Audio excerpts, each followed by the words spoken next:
Graça e paz, palavra de Deus para a sua vida. Vamos a mais uma pré-aula da nossa EBD, dando prosseguimento ao quarto trimestre de 2024 da lição dos adultos. E o tema da revista, As Promessas de Deus.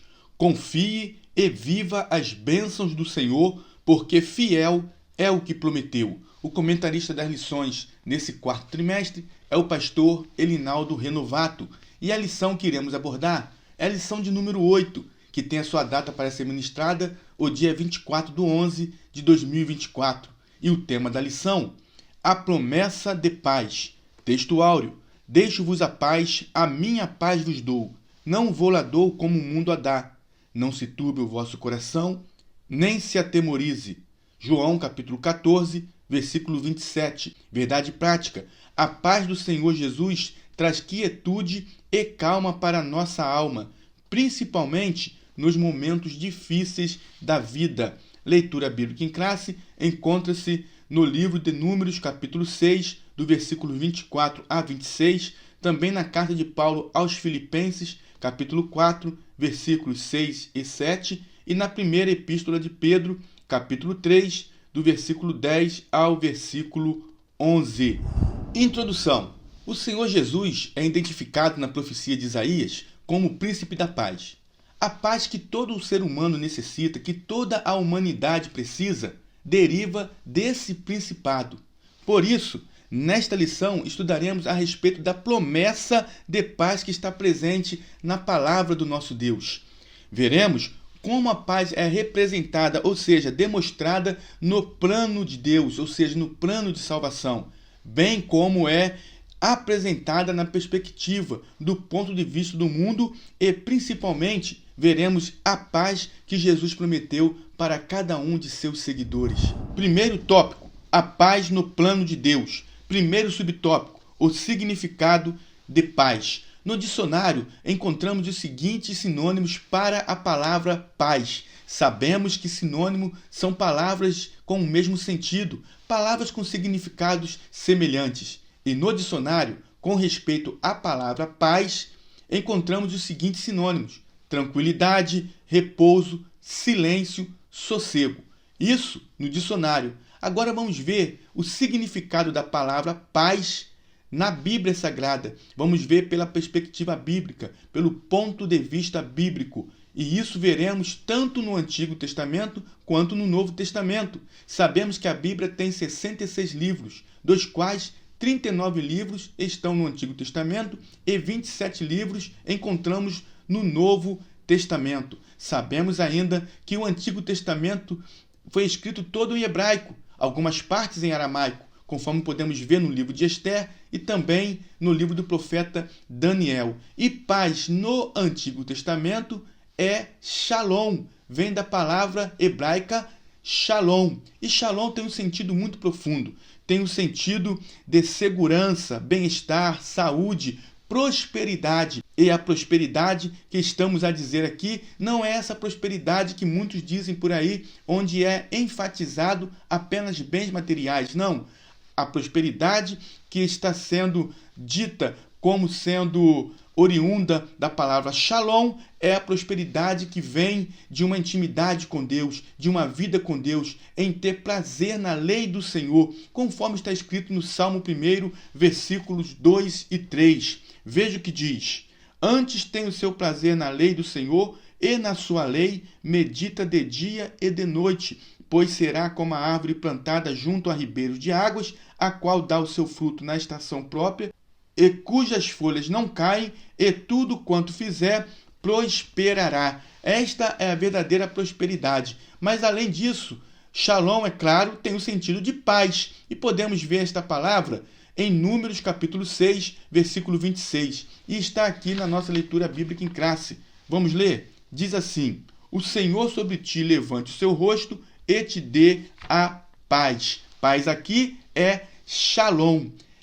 Essa palavra tem um sentido tão profundo que ela representa tudo o que há de melhor para a vida. Deus tem prazer que nós tenhamos paz. Deus tem prazer que o homem tenha paz. Veja o que está escrito em Jeremias, capítulo 29, versículo 11. diz assim a palavra do Senhor: porque eu bem sei os pensamentos que penso de vós, diz o Senhor, pensamentos de paz e não de mal, para vos dar o fim que esperais. Então, Deus está dizendo aqui para o povo de Israel, que estava lá na Babilônia cativo, Deus está dizendo para eles: o pensamento que eu tenho com vocês é pensamento de paz. Fiquem em paz, porque eu tenho pensamento de paz para com vocês. Deus quer que tenhamos paz. Então podemos ver que no Antigo Testamento a palavra para paz é shalom. E no Novo Testamento a palavra para paz é eirene. Eirene tem o mesmo sentido da palavra shalom, tem sentidos semelhantes. Contudo, enfatiza-se a ideia de quietude e repouso. Isso nós podemos ver na carta de Paulo aos Filipenses, capítulo 4, versículo 6. Também está na nossa leitura bíblica em classe. Veja o que diz Paulo dizendo aos crentes de Filipos: não estejais inquietos por coisa alguma, antes as vossas petições sejam em tudo conhecidas diante de Deus pela oração e súplicas com ação de graças. Então, eirene enfatiza essa paz, essa ideia de quietude, de repouso. Paz é estar bem com Deus. Estando bem com Deus, estamos bem conosco e com o próximo. Paz é ter quietude, é ter repouso no coração, na alma. Segundo subtópico, a paz na bênção sacerdotal. Encontramos a paz também na bênção sacerdotal. Os versículos 24 a 26 do livro de Números, no capítulo 6, expressam a bênção sacerdotal sobre os filhos de Israel. No Novo Testamento, nós encontramos a bênção apostólica. São as palavras que todos nós ouvimos ao término de cada culto de adoração a Deus. E essas palavras encontram-se registradas na segunda epístola de Paulo aos Coríntios, capítulo 13, no versículo 13, que diz assim: a graça do Senhor Jesus Cristo e o amor de Deus e a comunhão do Espírito Santo sejam com vós todos. Amém. Esta é a bênção apostólica. Estamos aqui falando da bênção sacerdotal. Na bênção sacerdotal, nós encontramos a bênção de proteção, benevolência e misericórdia. E entre essas bênçãos, nós também encontramos a bênção de paz. E a bênção de paz, ela é muito profunda. Por quê? Porque paz aqui é shalom. E shalom carrega um sentido de completude, um sentido de satisfação, um sentido de plena felicidade. Então, na verdade, paz em Números 6 revela um estado de plena satisfação em Deus. O que isso quer dizer? Isso quer dizer que o povo judeu poderia desfrutar desta paz, dessa plena satisfação, tanto na sua peregrinação, quanto na sua entrada na terra prometida. Terceiro subtópico, a paz do Senhor. O texto áureo traz consigo a paz do Senhor Jesus, em que nos lembra uma das principais características do Messias, que é ser o príncipe da paz, conforme está escrito no livro do profeta Isaías, capítulo 9, versículo 6. Jesus é o príncipe da paz. Mas vamos examinar o texto áureo? O texto áureo encontra-se no Evangelho de Jesus Cristo, segundo escreveu João, capítulo 14, versículo 27, e diz assim: deixo-vos a paz, a minha paz vos dou, não vou-la dou como o mundo a dá. Não se turbe o vosso coração, nem se atemorize. Jesus está dizendo aos discípulos: deixo-vos a paz, mas não é qualquer paz, é a minha paz.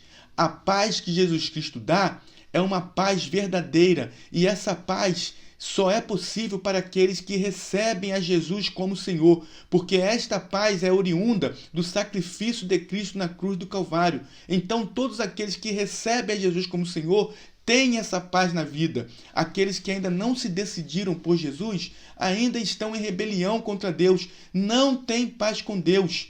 Por quê? Porque ainda não aceitaram o príncipe da paz. Para que tenhamos paz de Deus é necessário termos a paz com Deus. Quando aceitamos a Cristo, somos justificados diante de Deus em Cristo Jesus e passamos a ter paz com Ele, a paz com Deus. E tendo paz com Deus, passamos agora a ter a paz de Deus, que é essa paz que Jesus está dizendo para os discípulos. Vamos ler Romanos capítulo 5? Romanos capítulo 5, versículo 1, diz assim: sendo, pois, justificados pela fé, temos paz com Deus por nosso Senhor Jesus Cristo. Portanto, só toma posse dessa paz, a paz que Jesus disse aos discípulos: a minha paz vos dou. Essa paz só toma posse aquele que tem Jesus na vida. Essa paz do Senhor Jesus é assunto do apóstolo Paulo em Filipenses, quando ele exorta a igreja a não ficar inquieta pelos últimos acontecimentos, pois a paz de Deus nos fortalece e protege o nosso coração e sentimentos em Cristo, nosso Senhor. Paulo fala acerca desta paz dita por Jesus aos discípulos. Paulo faz menção dessa paz quando os crentes de Filipos estavam passando por um momento difícil. Havia na igreja de Filipe um problema sério entre duas irmãs, Evódia e Sintique, estavam em conflito. Paulo, percebendo que isso poderia contaminar o seio da igreja, contaminar o corpo de Cristo, ele escreve para os crentes de Filipos, orientando a que não se inquietassem pelos últimos acontecimentos, pois a paz de Deus fortalece e protege o coração e o sentimento em Cristo Jesus. Paulo está dizendo: a paz de Deus está entre vocês, então não fiquem inquietos. E podemos ver isso na carta de Paulo aos Filipenses, capítulo 4, versículo 7. Na verdade, está aqui na nossa leitura bíblica em classe. Vamos ler juntos? Diz assim: e a paz de Deus, que excede todo entendimento, guardará os vossos corações e os vossos sentimentos em Cristo Jesus. A paz de Deus, ela guarda o nosso coração. E quando falamos em coração aqui, estamos nos referindo ao coração no sentido figurado, ou seja, no homem interior. A paz do Senhor Jesus, a paz de Deus, guarda a nossa alma e o nosso espírito, nos fortalece no nosso homem interior. Segundo tópico, a paz ilusória do mundo. Primeiro subtópico, uma paz enganosa. Muitos buscam a paz nos vícios, em substâncias tanto ilegais quanto legalizadas, nos jogos, nas baladas e em falsas religiões. Muitos buscam a verdadeira paz nesses lugares. Jamais o homem encontrará a verdadeira paz nos vícios. Jamais o homem encontrará a verdadeira paz nos jogos. Jamais o homem encontrará a verdadeira paz nas baladas. Jamais o homem encontrará a verdadeira paz nas falsas religiões. Muitas vezes alguém diz assim: vamos para determinada religião porque lá nós encontraremos a verdadeira paz. Se nesta religião Jesus Cristo não é o centro, se nesta religião, para chegar até a Deus, não for necessário passar pelo Senhor Jesus, é uma religião falsa. E por ser uma religião falsa, ela prega uma falsa paz, porque a verdadeira paz só pode vir através do Senhor Jesus Cristo. Portanto, a verdadeira paz não é encontrada nos jogos, nas baladas e nem em falsas religiões. Ao longo da história, as pessoas procuram sempre preencher uma lacuna em suas vidas com aquilo que não tem a capacidade de preenchê-las. O ser humano, é inato no ser humano o desejo de preencher um vazio que há no seu ser. O único que pode preencher esse vazio é o Senhor Jesus Cristo. Quando aceitamos a Cristo, o Espírito Santo de Deus vem morar em nosso ser, preenchendo completamente o nosso ser interior, o nosso espírito, a nossa alma, o que se reflete no nosso corpo, no nosso ser, no nosso homem exterior. Agora, a única maneira de ter essa lacuna preenchida somente em Jesus Cristo, e o homem tenta preenchê-la com uma falsa paz. Outros entendem que a paz é meramente a ausência de guerra. Jesus disse que a paz que ele estava dando para os discípulos não é como a paz que o mundo dá. Ou seja, a paz que Jesus Cristo dá é aquela paz que fica dentro da nossa alma, no nosso interior, a ponto de nos fazer passar por adversidades, dando glória a Deus. Porque a adversidade não é o suficiente para tirar a nossa alegria, para tirar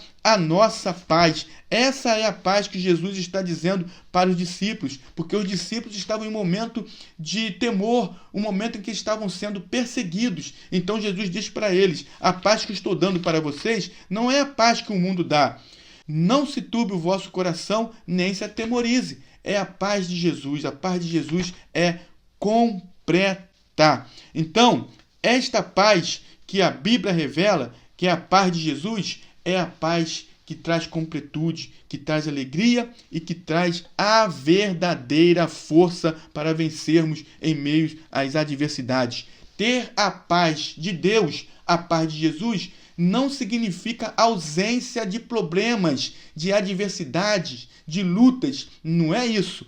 Ter a paz de Jesus, a paz de Deus, é passar pelas adversidades, é passar pelas lutas tendo paz, tendo regozijo, tendo repouso, tendo tranquilidade, tendo quietude na alma. Isso é ter a paz de Jesus.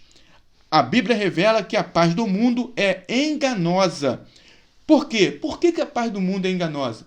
Porque a paz do mundo não está fundamentada em algo eterno, mas sim em promessas efêmeras. Está fundamentada em coisas passageiras, diferente da paz que Jesus oferece. A paz que Jesus oferece advém, ela é oriunda, ela tem a sua origem na eternidade. Por isso que ela preenche todas as necessidades, independente das circunstâncias que vivemos. Esta é a paz de Jesus Cristo. Não é uma paz passageira. Não é uma paz que termina com o tempo. É uma paz que está dentro do nosso coração. O apóstolo Paulo tinha essa paz. O apóstolo Paulo externava essa paz. Somente quem tem essa paz fala o que disse o apóstolo estando preso lá em Roma. Veja o que diz. Podemos ver isso em Filipenses, capítulo 4. Filipenses, carta de Paulo aos Filipenses, capítulo 4. Vamos ler o versículo 4, que diz assim: regozijai-vos sempre no Senhor. Outra vez vos digo, regozijai-vos. Paulo está dizendo, fiquem alegres. Paulo estava preso, estava em Roma, preso, mas ele estava em paz, porque ele tinha a paz de Cristo, a paz de Deus. Veja ainda o que diz o apóstolo Paulo no versículo 12 e versículo 13. Sei estar abatido e sei também ter abundância. Em toda maneira e em todas as coisas estou instruído, tanto a ter fartura como a ter fome, tanto a ter abundância como a padecer necessidade. Posso todas as coisas naquele que me fortalece. Paulo está dizendo, eu posso passar por adversidades, porque eu tenho um que me fortalece, o Senhor Jesus Cristo. Eu tenho a paz de Jesus, a paz do Senhor, a paz de Deus. Tenha a paz de Deus no teu coração nesta hora, meu irmão. Ainda que você esteja passando agora por uma adversidade, por um momento difícil, tenha a paz de Deus no seu coração. Aquieta o teu coração, porque a paz de Jesus está contigo. Segundo subtópico, a paz das obras da carne. Esta é a paz ilusória. A carta de Paulo aos Gálatas apresenta uma lista das obras da carne, que muitas vezes expressa a ilusão de uma falsa paz na vida das pessoas, e muitas confundem o prazer e os deleites da vida com a paz. Vamos ler Gálatas capítulo 5, versículo 19 a 21. Diz assim: porque as obras da carne são manifestas, as quais são prostituição, impureza, lascívia, idolatria, feitiçarias, inimizades, porfias, emulações, iras, pelejas, dissensões, heresias, invejas, homicídios, bebedices, glutonarias e coisas semelhantes a estas, acerca das quais vos declaro, como já antes vos disse, que os que cometem tais coisas não herdarão o reino de Deus. Então muitos confundem esse momento de prazer, esse momento de deleite da vida, como tendo paz. Muitos acham que nesse momento estão tendo paz, mas na verdade estão enganados. Na verdade, é uma satisfação que ocorre por meio dos sentidos e logo se volta ao estágio de necessidade anterior, quando se percebe. No momento em que passa aquela situação, a pessoa sente tristeza, sente angústia, sente dor na alma. A consciência o acusa daquilo que fez e muitas vezes a pessoa entra num estado de depressão. Por quê? Porque estão confundindo deleites, prazeres da vida com a verdadeira paz. Na verdade, quem vive na prática das obras da carne imagina que desfruta de uma pretensa paz e, como consequência, pensa que vive uma vida feliz. Ledo engano. Estão enganando a si próprio. Ninguém pode viver uma vida feliz, uma vida de plena paz, primeiro, se não aceitar Jesus, e segundo, na verdade, ninguém pode viver em paz na prática do pecado. O pecado traz dor, o pecado traz tristeza, o pecado traz medo, o pecado traz vergonha, o pecado traz amargura. A Bíblia nos diz que o pecado, que o salário dele é a morte. O salário do pecado é a morte. Romanos capítulo 6, versículo 23. Pastor Billy Graham, um grande homem de Deus, de saudosa lembrança, certa vez disse que o pecado é o luto disfarçado de festa. No momento em que está praticando aquela obra da carne, a pessoa está em festa, a pessoa está feliz, mas depois que ela cai em si, ela viu que ela cometeu algo que lhe trouxe vergonha, lhe trouxe amargura, lhe trouxe dor. Por quê? Porque o pecado é o luto disfarçado de festa. É impossível desfrutar da verdadeira paz que o Senhor Jesus oferece quando se vive na prática do pecado. Quem vive assim está se enganando, atendendo à vontade do mundo, da carne e do diabo. Está se entregando à concupiscência da carne, conforme está escrito em 1 João capítulo 2, versículo 15 e 16. Nesses versículos, nós podemos ver que o apóstolo João está orientando os cristãos, ele sendo usado pelo Espírito Santo, para orientar os cristãos a não amar o mundo. Veja o que diz no versículo 15. Não ameis o mundo, nem o que no mundo há. Se alguém ama o mundo, o amor do Pai não está nele. Porque tudo que há no mundo, a concupiscência da carne, a concupiscência dos olhos e a soberba da vida, não é do Pai, mas do mundo. E o mundo passa, e a sua concupiscência. Mas aquele que faz a vontade de Deus permanece para sempre. Então, quem age assim, quem vive assim, na prática das obras da carne, está servindo à vontade do mundo, atendendo à vontade do mundo, à vontade da carne, à vontade do diabo, conforme está escrito em Efésios capítulo 2, versículo 3. Carta de Paulo aos Efésios, capítulo 2, versículo 3, diz assim: entre os quais todos nós também antes andávamos, nos desejos da nossa carne, fazendo a vontade da carne e dos pensamentos, e éramos, por natureza, filhos da ira, como os outros também. Então, quem anda na prática das obras da carne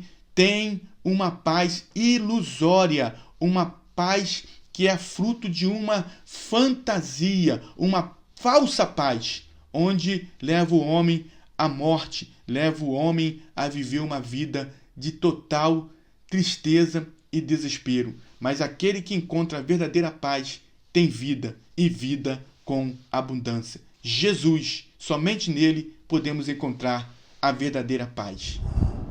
Terceiro subtópico, uma falsa paz. Ensinando a igreja em Tessalônica a respeito do dia do Senhor, o apóstolo Paulo escreveu: pois que, quando disserem a paz e segurança, então lhes sobrevirá repentina destruição, como as dores de parto àquela que está grávida, e de modo nenhum escaparão. Isso está registrado na primeira epístola de Paulo aos Tessalonicenses, capítulo 5, versículo 3. Aqui somos lembrados de uma falsa paz, uma paz superficial, uma paz ilusória, como já falamos, uma paz que vai ser aparente, apenas aparente. Estamos falando aqui dos 3 primeiros anos e meio da grande tribulação, que será um período de 7 anos. Nesses 3 primeiros anos e meio, o anticristo irá promover uma falsa paz. Haverá uma falsa paz no mundo. Ele, com seu poder de persuasão, irá persuadir nações e a paz aparente haverá. Mas, no início dos 3 anos e meio últimos, o anticristo irá se manifestar. E então começará o pior período da humanidade.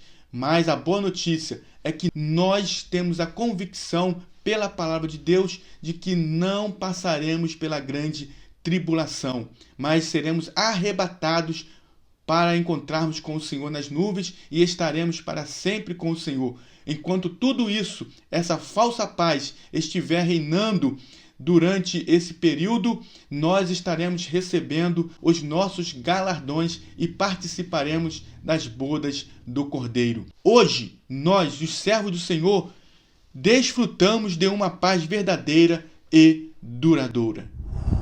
Terceiro tópico, a paz que Jesus prometeu. Primeiro subtópico, o príncipe da paz. O profeta Isaías teve a revelação divina das características do Messias, do ungido do Senhor prometido a Israel e ao mundo. Uma de suas principais características é ser o príncipe da paz, conforme podemos ver no livro do profeta Isaías, capítulo 9, versículo 6. Vamos ler apenas o versículo 6, que diz assim: porque um menino nos nasceu, um filho se nos deu, e o principado está sobre os seus ombros, e o seu nome será Maravilhoso Conselheiro, Deus Forte, Pai da Eternidade, Príncipe da Paz. Então, o Senhor Jesus é o príncipe da paz. E seus discípulos, nós, os seus discípulos, podemos desfrutar hoje dessa maravilhosa paz. Você está sentindo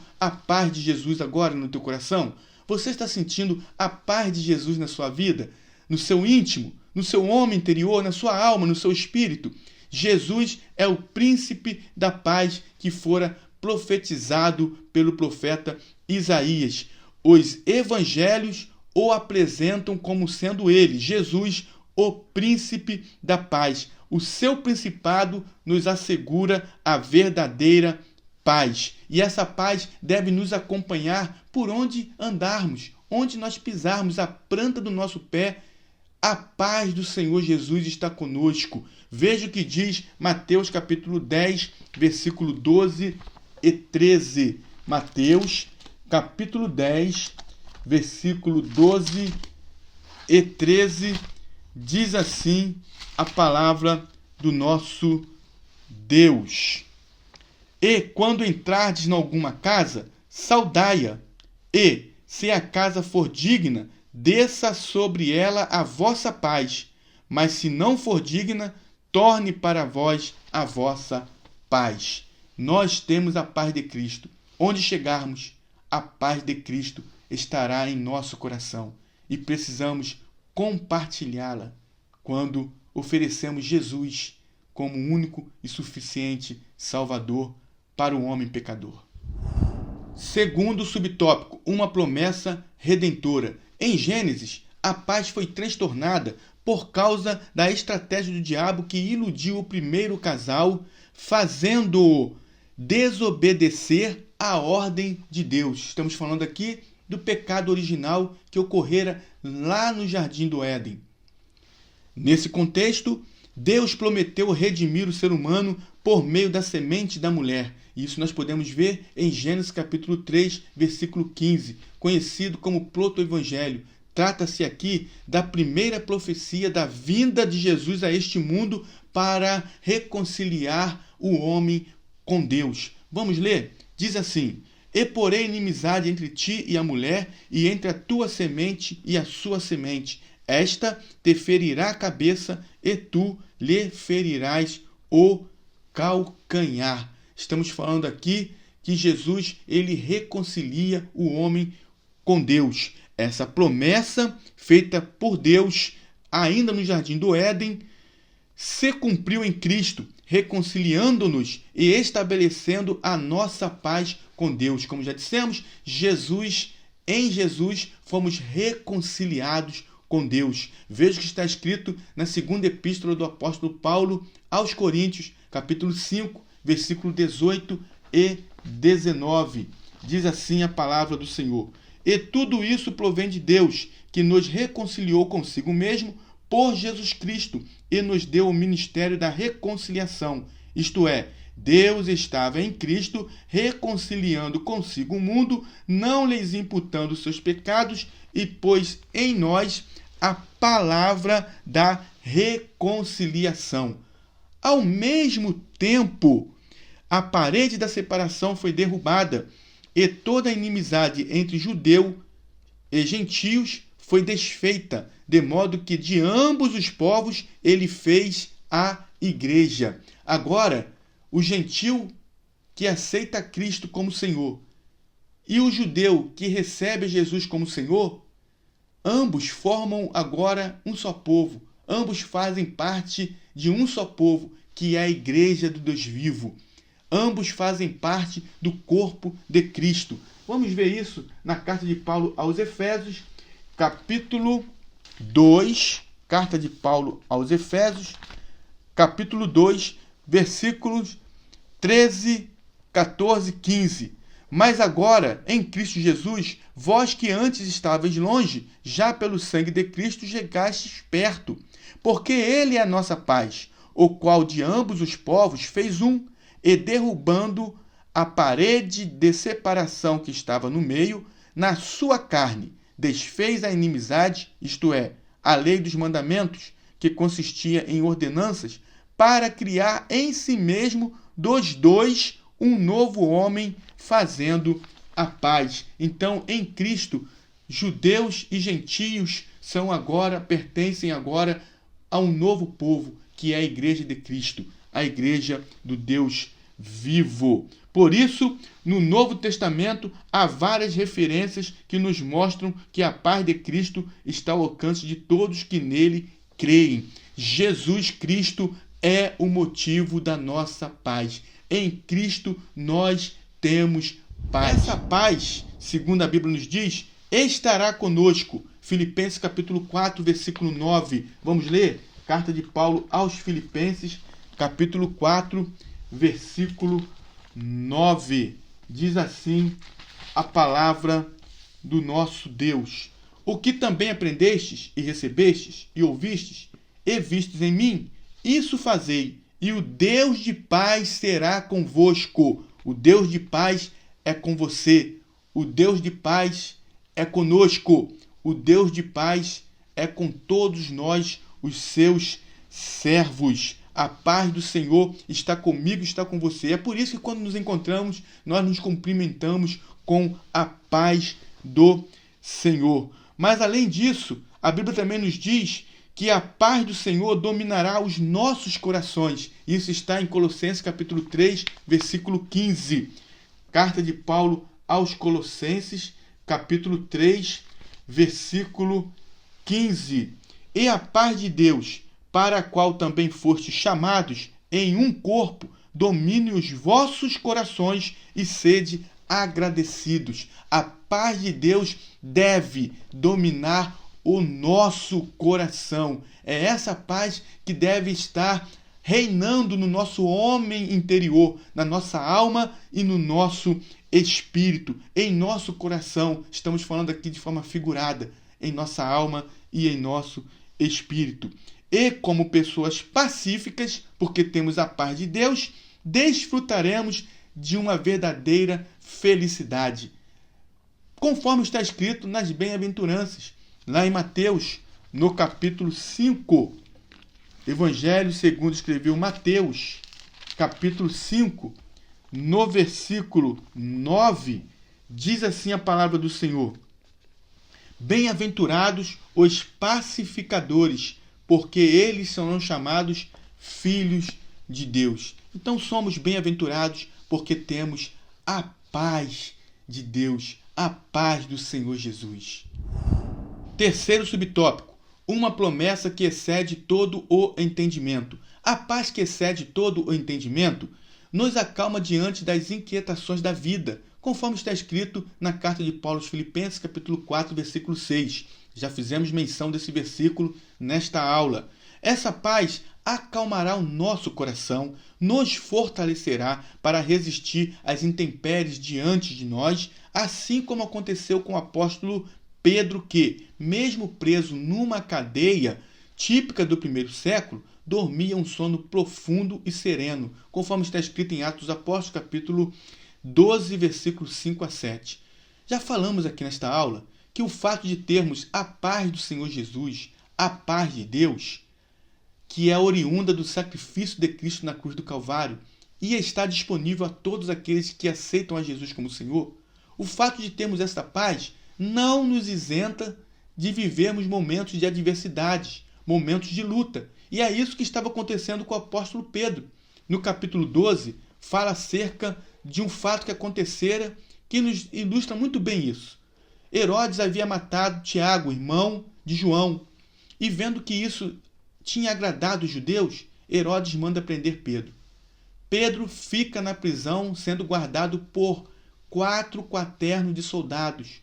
16 soldados tomavam conta de Pedro. E a prisão, conforme o comentarista pastor Rinaldo Renovato destaca, era uma prisão típica do primeiro século, ou seja, um lugar terrível, um lugar sombrio. E Pedro estava ali preso. Na noite em que Herodes manda buscar Pedro, a Bíblia diz que Pedro não estava desesperado, Pedro não estava inquieto, mas Pedro estava dormindo entre 2 soldados, preso com cadeias. Sabe o que significa isso? Pedro estava preso na prisão, mas o seu interior, a sua alma, o seu espírito estava em paz, porque ele tinha a paz do Senhor Jesus, ele tinha a paz de Deus. E isso é algo muito importante para a nossa reflexão. Mesmo em meio às adversidades, precisamos entender que nós temos a paz de Jesus, a paz de Deus que nos traz quietude, que nos traz conforto, que nos traz sobriedade. Esse episódio está de pleno acordo com o que o Senhor Jesus prometeu. Tenho-vos dito isso, para que em mim tenhais paz. No mundo tereis aflições, mas tende bom ânimo, eu venci o mundo. João capítulo 16, versículo 33. Mesmo diante das adversidades, das aflições, das lutas, das intempéries, podemos sim confiar no Senhor Jesus Cristo, no nosso Senhor, e experimentar a paz que só Ele pode nos dar. Portanto, confiemos nas promessas de Jesus, bem como em sua providência.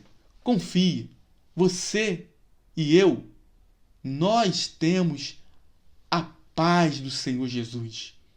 Nós temos a paz de Deus. Confie no Senhor.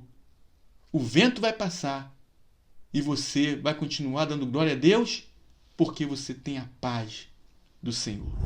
Conclusão. Vimos que a paz de Deus tem a ver com bem-estar, repouso e quietude, mesmo nas horas de grandes tormentos. Contrastamos essa perspectiva de paz com a do mundo, que compreende que a paz é a mera ausência de guerra ou se resume a períodos limitados de prazeres. Aprendemos que a paz de Deus é uma virtude profunda, elevada e eterna. Não se trata de algo passageiro, efêmero, mas de um estado permanente que independe das circunstâncias. É a paz que Jesus prometeu. Inscreva-se em nosso canal, ative o sininho em todas as notificações, dê o seu melhor like, compartilhe e nos ajude com a sua oração. Assista os vídeos anteriores, os hinos sugeridos e Deus abençoe a sua vida, Deus abençoe a sua família.